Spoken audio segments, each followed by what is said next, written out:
when I arrived in England in 1966 on April the 25th, I always remember that day because I thought everybody would be on holiday. Yeah. But it wasn't. In England they don't celebrate it. November the 11th. Yeah. So we arrived off the boat there. I'd gone by boat. It took 6 weeks to get there. One-class ship. So I got there and I joined the London New Zealand Cricket Club. Right. And we had 2 trips to Denmark. I was there at the time they just organised it. So in '66 we went to Denmark and we were there for 2.5 weeks. And just before I was coming back to New Zealand in '68 we had another trip to Denmark, same length of time. Mm. So that was a great experience playing on matting wickets. Yeah. So I got back here to New Zealand in late '68 and about 6 months later I noticed there was a letter, a notice on the board in the pavilion from Ken Sanford advertising a tour that he was organising to be away in February of 1970 called the Ambassadors Tour. And I wrote to Ken, gave him my background, and about 3 months later he announced the team and I was in the team. Yeah. But we were away for 14 weeks. We were the first New Zealand team to play in South America, the first team to play in the West Indies, to play in Europe, Spain and Portugal. It was a fantastic tour. Amazing tour. Yeah. Amazing tour. The cricket in Argentina was very strong, but certainly in Chile, Peru, Colombia and Venezuela was not so good. So the cricketers in Argentina were expats, were they? That's exactly right, they're all expats. Yeah, yeah. So, I mean, it sounds like amazing places you visited. 14 weeks is a long time. Some of the people, there were first-class cricketers involved, weren't there? Yeah, there was, because John Morrison was there, Andy Roberts, Right, Crandall, right. Barry Hadley, John Flaherty. So there was 6 first-class players. Yeah. Oh, Bruce Hamilton was captain, Yes, and Bruce had played for CD and yes, sort of had, yeah. you know, Rescue College. that's right. And then there was the rest of us who were probably reasonably good senior cricketers. Yes.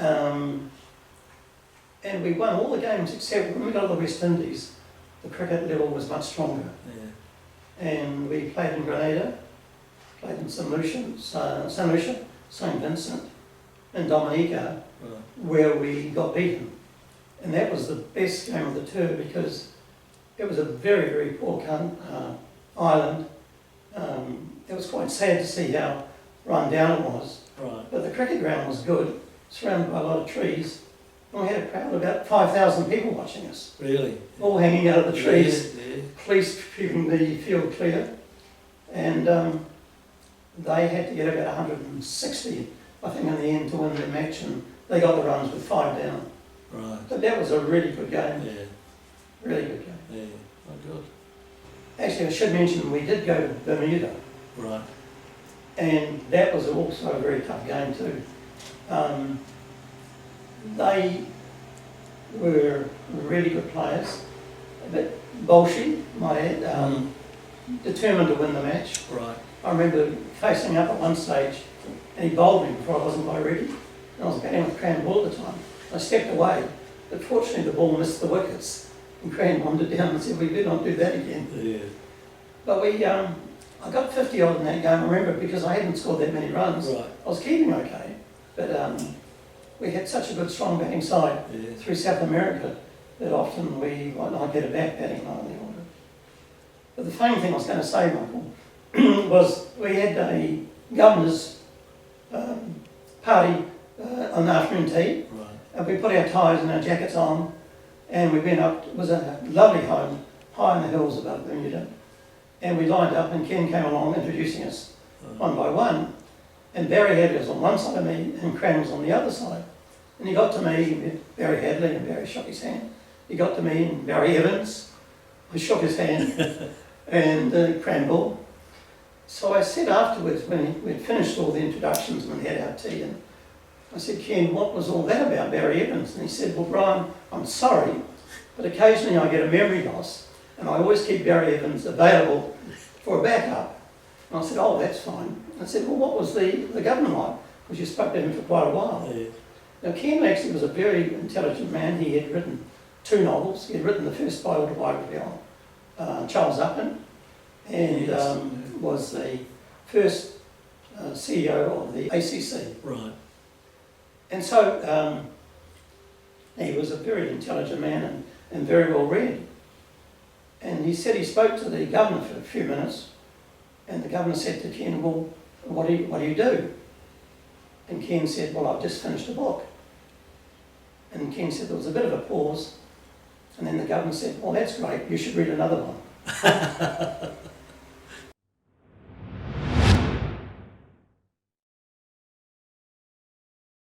So look, we're at Hagley, just looking out here, and we can see the Canterbury Umpires and Scorers Pavilion, which, as you know, prior to that was a club pavilion for Marist, but before that was the West Christchurch Pavilion, where we enjoyed so many times playing. So you're back in Christchurch, you're playing cricket for them, and then in the 60s there needed to be money invested in it to upgrade and so on. And you were sort of part of that sort of committee life there.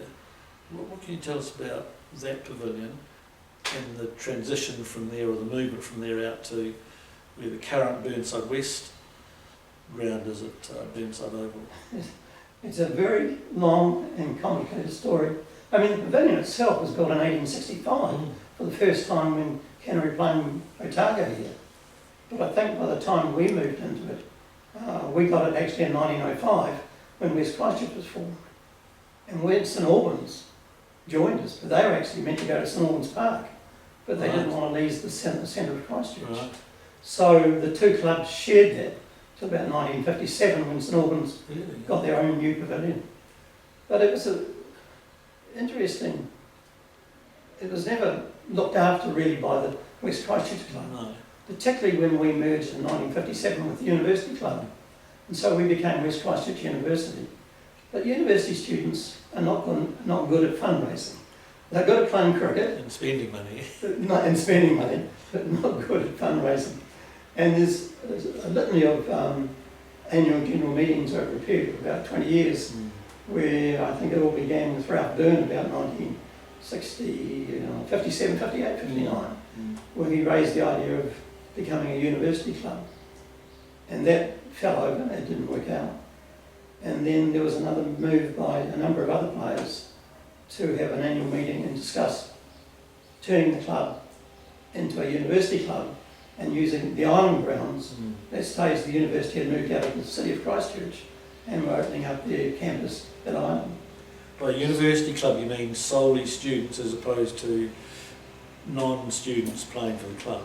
And that was the reason why it was lost at a final annual meeting in about 1971, when the motion before the meeting, and there was about 65 people there, that the club become closed. And that was lost on that basis. And because the initial one was for the club to be a closed club. And I remember after that meeting that Brian Hastings asked the senior players to meet him at his home that next night. And Brian had already spoken to Burnside Club and lived out that way, and he was very keen for the club to move out of Ireland, out of Hagley, because we had no way of funding replacement or repair of the particularly pavilion there. So the option was stay here and try and improve the club, the pavilion, or go to Burnside. And Brian had spent quite a bit of time on that and was adamantly in the opinion that we must go to Burnside to improve cricket, not only for the club, but also for Canterbury itself, for Christchurch. So we had the meeting, and I think there were about 14 of us there. You might have been there too, Yeah, I Lauren. was, yeah. And it was a strange meeting because, in my memory of it now, was it was really run by Brian and Graham Dowling, who were very adamant that we had to move out. And I thought, gee, this is going to be not a great impression of the present club if we all join in Burnside and play second grade. And Brian, of course, was a good friend of Dick Brittenden.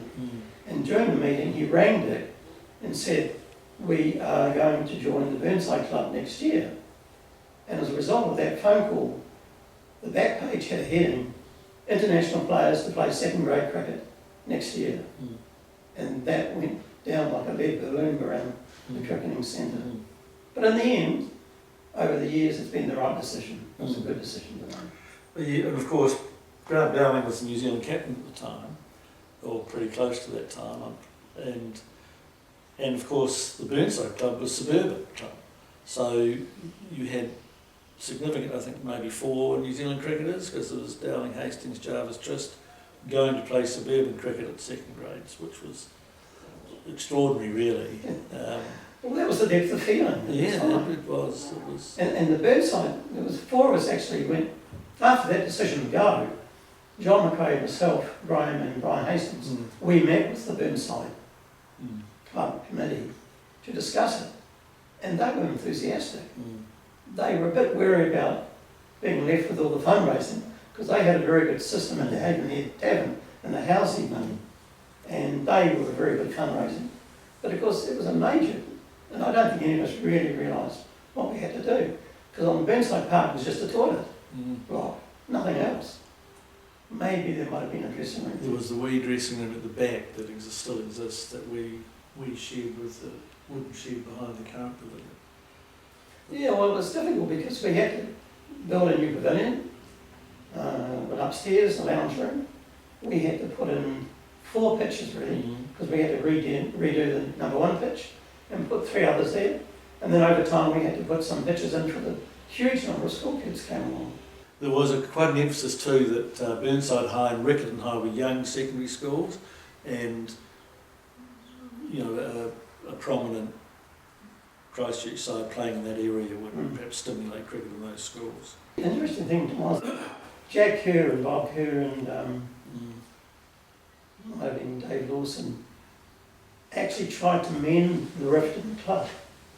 And when we had the meeting to actually move to Burnside, the motion was put by Chris Kirk and Tim McMahon seconded it. That's right. So they had changed their views at that stage. And that sort of, even though it still went through about on 29, 22, it was a very close Yes, it was. decision on that one. But So you had a clear split, didn't you? You had the sort of the varsity rump wanting to go to Ireland, and you had the remainder wanting to go to Burnside. sure. You had your Vince Oranges and your John Thompson was in there. I think Dave Fox might have been there as well. So your varsity were they were adamant. And for a period, I think for one season we played at Ireland as our home ground because Burnside wasn't yet ready to accommodate. And of course the Ireland pitches were excellent in those days. Well, that's right. They were good pitches. Beautiful. Yeah, but I enjoyed playing there because although the strong easterly on a hot summer's day was not the best combination.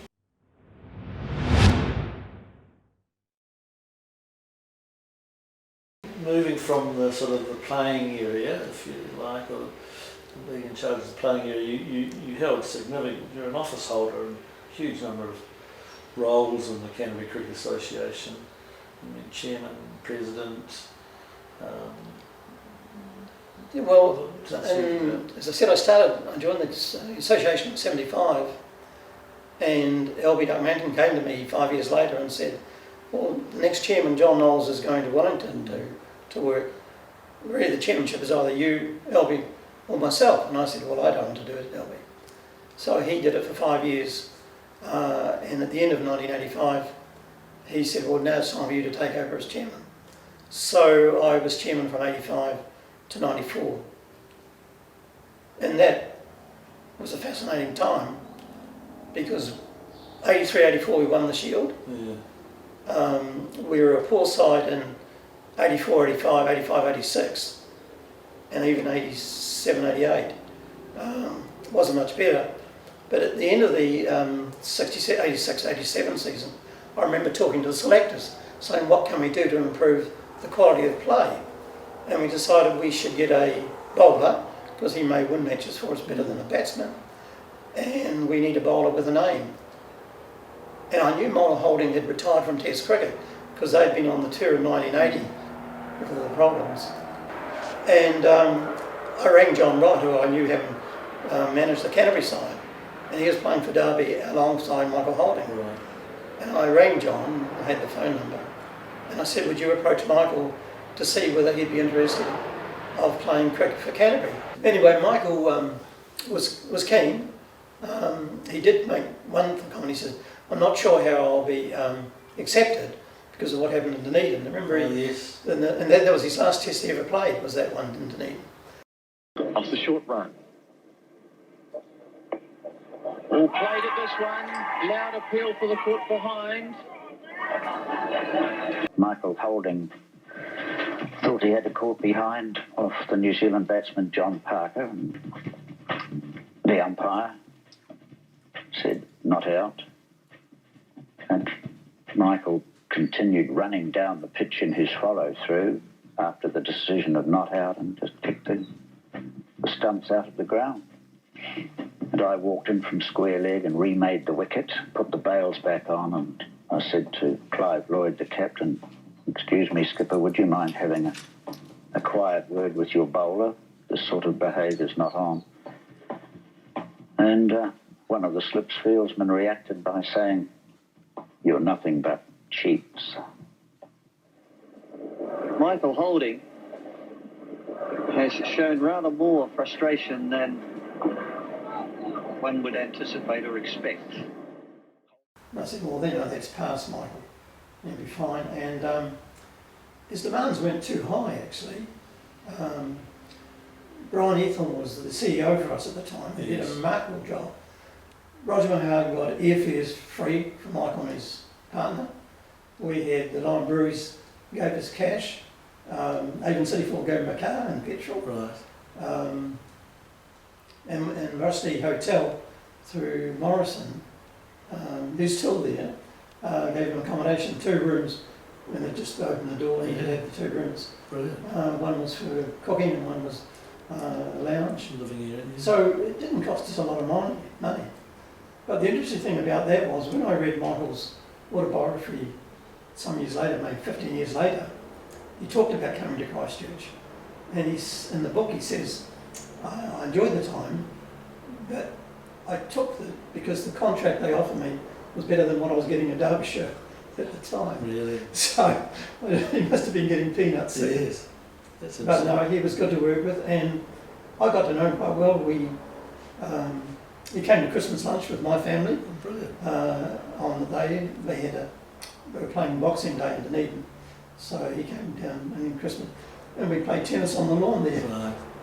He was a lovely guy. Yes. He took 29 wickets for the season, about a 16 average, and he played all the games in the 50 over competition. Yeah. I think he had a strike rate was pretty good, but also his run in, which was only about 2.5. Yes. So he was really economical. Yes. But at the time, we only told Brian myself and the selectors only knew about our negotiations with Michael. So we decided to keep it reasonably secret because we didn't want it to get out. No. We wanted to make it that when he arrived, a big surprise. Yes.